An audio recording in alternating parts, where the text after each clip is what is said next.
Question number 7. You described the lunar rover as a bucking bronco on the moon. Would you elaborate and assess the rover's performance and tell us what changes you recommend for the 1972 model? Well, there were several times there when we were riding along where we'd hit a sizable bump, and you could see the wheels come off the ground and float through the air. And but Dave should comment more as far as the driving. And it was really like a bucking bronco. That's true, because I was strapped in. As you know, Dave had to strap me in because I had some trouble with my seat belt.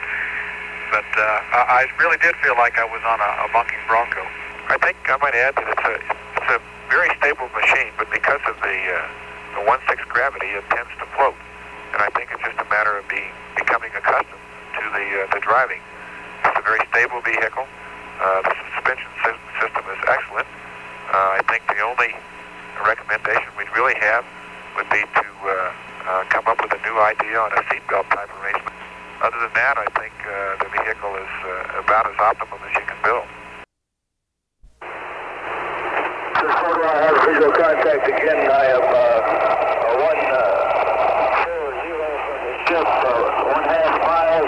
Bearing is 130 to 3 main chutes. I have visual contact, 3 main chutes. Okinawa, roger. Roger 15, we got a visual on you on the screen in here.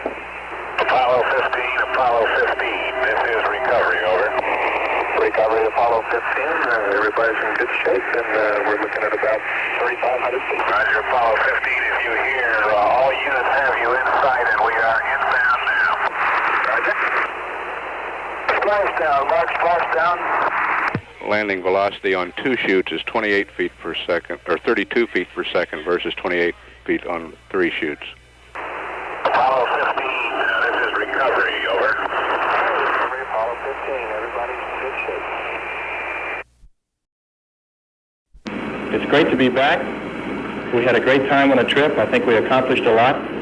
We had a lot of support from a lot of people, and I'd just like to say that we appreciate every bit of it, and we could not have done the mission. We couldn't have gone one step without the support of the many, many thousands of people involved. Thank you very much.